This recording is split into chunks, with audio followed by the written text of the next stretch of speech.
গোবিন্দকে বলছে তোমার ভাষণ শেষ হয়েছে? বলছে কেন?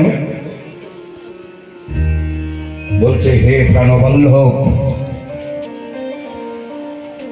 এই সংসারে কে কার বলতে পারো? এই সংসারে সবার চাইতে আপন কে বলতে পারো তুমি? বলো, জবাব দাও। আজ ভগবান বিপদে পড়েছে, কার কথা বলবে? বলতে গেলে তো নিজের কথা বলতে।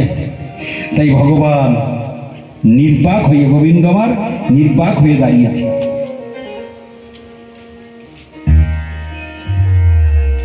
বলছে এই সংসারে যদি আপন কাউকে বলতে হয়, একমাত্র তুমি। তোমার চাইতে চির আপন কেউ নাই জগতে। মাতা পিতা বন্ধু বান্ধব পুত্র পরিজন